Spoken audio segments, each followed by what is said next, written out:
Hello, everyone, and welcome back to another episode of I Like to Read with me, your host, Rachel Polanski, and special guest, Willoughby, who does not really want to be here. Oh, he just hissed at me.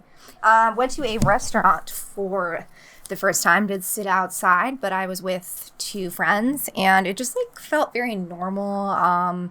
The restaurant wasn't too crowded, which was what I was afraid of, because brunches in Los Angeles pre-pandemic were pretty freaking crazy and hard to get into. And I feel like now that the pandemic is over, quote unquote, it's even more crazy. It's just nuts. The world is freaking nuts, people. So, we are on episode 40. We are coming up on the 1-year spectacular anniversary of I Like to Read. I believe that is in about 2 months. I think it was mid-June, so get ready for some fun, exciting, to-be-determined stuff to commemorate the 1-year anniversary. If you have been listening since then, hello. If you are new and just found me, welcome to I Like to Read, my little corner of the podcasting universe where, amongst the car horns and fun background noise, I discuss the 5, sometimes 6 books that I read every week. Yes, I do actually read them. Sometimes I read more and they just don't make it in here. A couple of other things if you're new. Make sure you're following me on Goodreads at I Like to Read Pod, because that is the best way to see exactly what I'm reading in real time. Also follow me on Instagram and Twitter, which is more just my personal page and random musings, but definitely follow me on Goodreads if you're inclined to follow me anywhere. And if you could please rate and review and subscribe, especially on iTunes. If you're listening there already, great. If not, make your way on over to Apple Podcasts. Give me a little 5-star review. You can leave just a 1-sentence review. The more words, the better, but as long as they're kind. I would really appreciate that. That would really help out. If you do that and leave a screenshot, I will hook up some special sort of prize or excitement and gratitude for you. And I think that's everything before we get into this week's 5 books. In a weird mood today, I did have a mimosa. And I don't normally drink very much, just because I don't really, it's a social thing. Obviously I was with people, so I drank, and I got there a little bit late and they actually ordered it for me. Would I have personally chosen to have gotten my own? Probably not, but since they ordered it for me and it was already there, I wasn't going to turn it down. Just one, long gone are the days of doing the bottomless brunch. I mean, God, so many times when it's 10 mimosas is a lot, but anywhere from 6 to 8, but that's really an all-day thing, because then you're Ubering there, you're stumbling out of there, you are napping, and then you feel hungover, but it's fun. And I mean, I'll get back there one day, but just one mimosa's got me feeling in a pretty good mood. Also got some free hummus. Shout out to Atmosphere Cafe in Mar Vista. Check it out, local. I used to live kind of in that neighborhood. Now it's about 20 minutes from me in Los Angeles, but I used to go there quite frequently. I haven't been there in a couple of years, but they're still around. They got a great little outdoor dining service. Everything is fresh and homemade, reasonable prices for Los Angeles, and I got a free hummus. So, win. Anyways, that's what's new and what's up with me. So let us get into this week's 5 books, This is what happens when I drink. I have one drink and I'm freaking crazy, right? I'm just kidding. It's also just being social and being outside kind of it does lift my spirits and put me in a good mood. And when I woke up, I was ugh, I have to go be social and go do things, and it's been so long. But it actually felt really good, and it was just a few hours and pretty close by, and just got to see some friends, eat some yummy food, be in the world without feeling too crazy and chaotic. So overall, a win. Anyways. Our first book today is All Right. The Oral History of Richard Linklater's Dazed and Confused by Melissa Maerz. So I gotta make a confession. I have only seen Dazed and Confused once. My affinity and love with Richard Linklater primarily lies with the film Everybody Wants Some, which is what some consider a spiritual sequel to Dazed and Confused. It is about a group of high school boys in 1980 in Texas, their first weekend before college. Just like Dazed and Confused, it's not a lot really happens. There's no crazy plot points or climactic moments. It's really just more about getting to know this ensemble of characters as they're living their lives. And so I freaking love Everybody Wants Some. Definitely one of the best soundtracks. Definitely one of the best movies ever. But I appreciate and understand Dazed and Confused. I don't think I had nearly as much of a grasp and appreciation for it until I read this book. And so whether or not you're familiar with the film, you should definitely check this out. And then I, want to go back and rewatch it now that I've had this whole oral history. But it is so comprehensive in like a really fun way. I mean, it's hard to make. It could be easy to make this sort of thing repetitive and boring. What the author Melissa Maerz does, she's developed years of her lives to really just getting this oral history about the entire film, the conception of it. She spent a lot of time talking to Richard Linklater. Of course, this book would not exist without him. This movie would not exist without him, as well as just a bunch of different cast members, a bunch of different people involved directly in the production as well as on the periphery. So she really just like reaches all corners of the universe. She, of course, primarily spends her time talking about the movie and sort of, how and why it happened and why it's so important. It really was crazy just like how, this film could not get made today. Richard Linklater just kind of had established himself with one movie. Before this, the studios gave him some money and some free reign to have this be like a studio film. But because it was also sort of this like indie, lackadaisical slacker film, it didn't really fit in with their tradition. So there's quite a bit of like the history in terms of not just the movie itself and of course the fun stories that happened on set and the little relationships and anecdotes between the actors, but also how this film fit into the studio system as a whole, how the film industry itself was changing in the 90s, and how this film and Richard Linklater kind of helped usher in that sort of new era. And of course there's a ton about Matthew McConaughey and the all right, because originally he like wasn't even really supposed to be in the movie. It's he has his own autobiography, and it's not the story of Matthew McConaughey, but there is a bit of time devoted to how he got into the movie, his sort of larger role in the grand scheme of things, and how it launched his career. So it's really just, it's told in interviews. It is told sort of in the loose storyline of, again, Richard Linklater's beginnings and how this movie came to be, and then the actual shooting and conception of the movie and figuring everything out, and then how the ramifications and how that movie has still reverberated enough in society where we have got a fantastic oral history of it. So it is a little bit longer, but again, it just like reads like you're just chatting with a bunch of friends, even as someone who is not particularly fond or attached to this movie in any particular way. I still found the book incredibly engrossing, fascinating. It just made me want to rewatch it again. So for any film buffs, Linklater fans of Dazed and Confused, Matthew McConaughey, you're gonna want to check this one out. Next, we have Girlhood by Melissa Febos. This had been on my list for a very, very long time.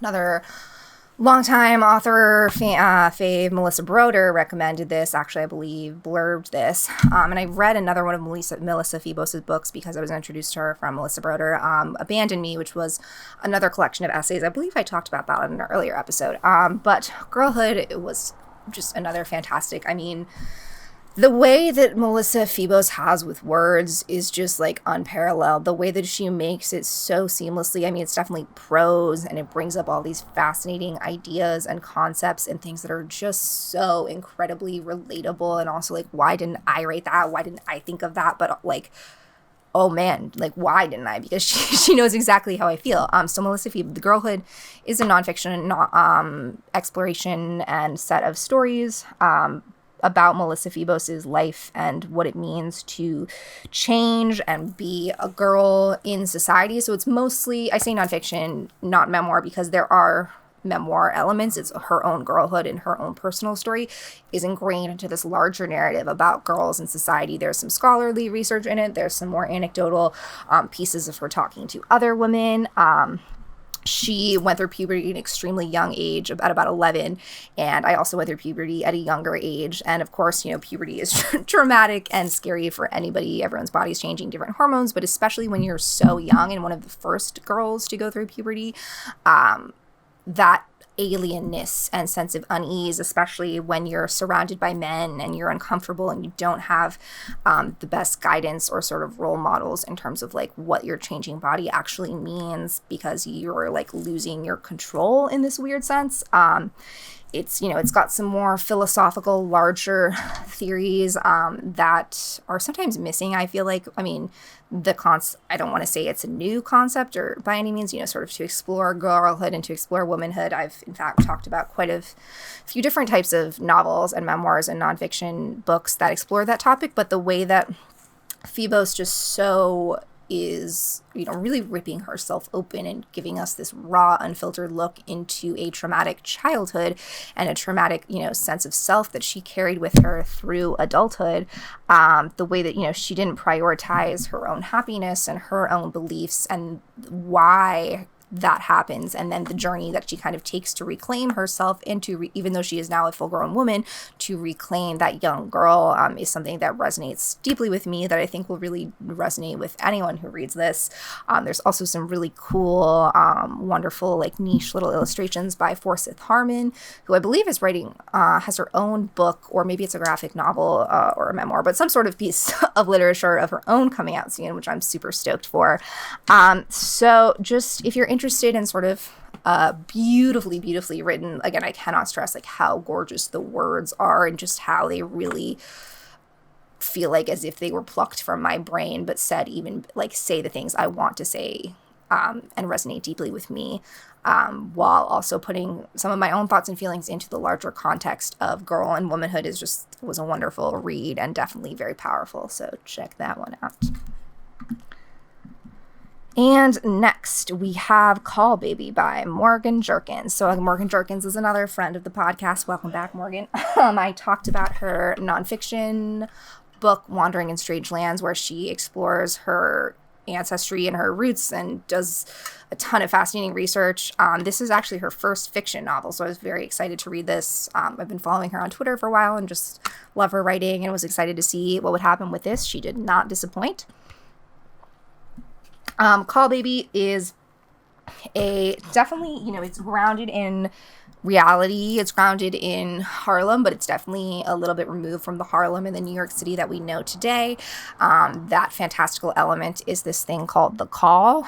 So there's this one family that they have this thing called a caul, which is this, it's kind of hard to envision, but it's like it's a second layer on the skin, almost like a bruise or some sort of like extra layer that you can cut off, and that caul has extreme healing powers and this like sort of magical, it's meant to regenerate. It can, bring people back from the brink of death, basically. So this one family has created a reputation and established themselves as like the family of caul sellers. And so another young woman in this neighborhood is desperately trying to have a baby. She's had a ton of miscarriages, and she goes to this family as a last resort, thinking that their caul can save her. They deny her that request. And so then stuff unfolds. Basically, this family ends up adopting a daughter who was born of the caul but was not part of their family. And then the woman who gave up that baby who was adopted is actually the niece of the other woman who lost her baby named Layla. So we have a bunch of different women at different points in their lives, but it's not confusing at all because each of the women are very clearly established and like very clearly have their own stories and identities and purposes, which I always appreciate because sometimes, Lord knows, it is confusing when you have multiple different characters and timelines, and it's like kind of hard to keep track of like who has the agency when and like who has the intention when. No, it's all very clear here. So Hallow is the titular Caul Baby. She is the young baby who was born with the caul, and they don't really know where it came from. So then she was adopted by this family that already has the legend of the caul, and caul is spelled C-A-U-L. So it's partly also there's, a question. This family that's selling the caul pretty much only sells it to white families, and denies the black families directly in their neighborhood. Even if they have the money, they deny them the power of this caul. So there's definitely a lot of commentary about race and socioeconomic structure and class and how that all plays a part. But when it has this like extra, motherhood is of course an incredibly sensitive topic that can resonate with anybody. And when you add this like supernatural caul element, which is like the sort of thing that can go unseen and kind of cause someone to create, it's not like they're a fish or a mermaid or anything, but the Caul Baby Hallow, who's now a young woman when we meet her later in life, has had to change and hide herself in her whole life because of this caul.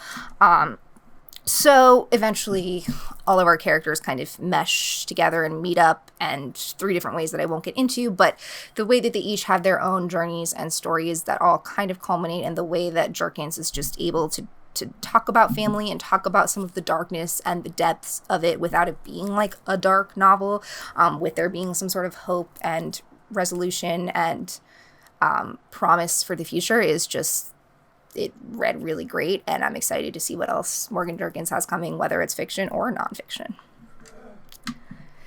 And next we have Plum Reigns by Andromeda, Romano-Lax. And you might recognize that author's name because I just reviewed her most recent book a couple of weeks ago, Annie and the Wolves, and then connected with her on Twitter and another person on Twitter who said, oh my gosh, if you liked this, you should check out Plum Reigns, which was her other book before this. And I did really like it. It is very different, but also kind of similar. We are not dealing with Annie Oakley. We are not dealing with time traveling. Instead, we are dealing with Japan in 2029, which I guess it is the future. That's 8 years from now, and Lord knows a lot can change, but it feels like vastly creepy to think that this kind of world might be happening then. Our main character is named Angelica. She is a nurse from the Philippines. She has immigrated to Japan in hopes of a better life. She is the long-term caretaker of an old woman named Sayoko. Sayoko is about 100 years old, which in Japan is not too crazy at the time. Basically, in this sort of futuristic society, people are living longer, but because of that, people are also less able to have pregnancies. So it's the lifespan of the current population is extending, but they're not having as much of a boom in a new population. And then there's also AIs that are prominent in this novel, especially with Sayoko. So there's this new robot. What's his name? Something with an H.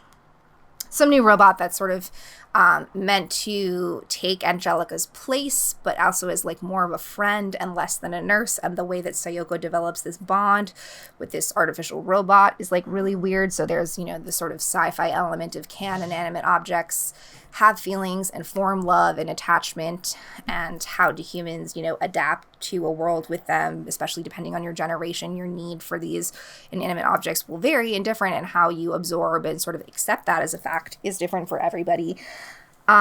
There's this fascinating, just the idea of Japan and that sort of the world is different as imagined by Romano-Lax without it being like too different. So it's really cool. It reminds me a little bit also of the Clara and the Sun that I talked about in terms of this like semi-futuristic world, but that feels very attainable with the sort of artificial intelligence that's a little bit, a little bit more ingrained in the novel as like, are they a person? Are they a robot? And so the relationship with the 2 women, it changes because of this robot. The way that Sayoko sort of is dealing with her old age, as Angelica is dealing with her past and some mistakes and things from her family that are catching up to her, just like all dovetails really nicely. Goodreads calls it a tour de force of science fiction and historical fiction. I completely agree with that. She's done it again, Andromeda, Romano-Lax. I'm excited to see also what's coming next from her, because the 2 things that I've read from her have knocked it out of the park. So, and lastly, but certainly not least, we have A Lie Someone Told You About Yourself by Peter Ho Davies. This was really cool. I wanted to say it was a novella. I think it was actually about 200 pages, but it read really, really quickly because it's the stream of consciousness of our main character.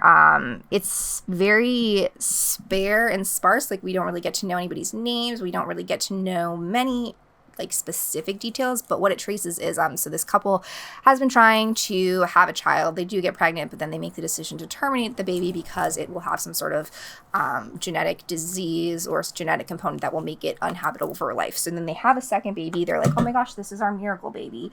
And the second baby almost doesn't make it, and you're like, is the child going to make it? And then the child does make it. And the rest of the novel traces this fraught relationship with them and the child, this delicate balancing game of like, is the child going to survive? Does the child have an illness? Once the child gets older, it is like hitting certain milestones but not other milestones. Goodreads, again, I'm going to pull from them because they list a bunch of questions that really are what drives the root of this novel.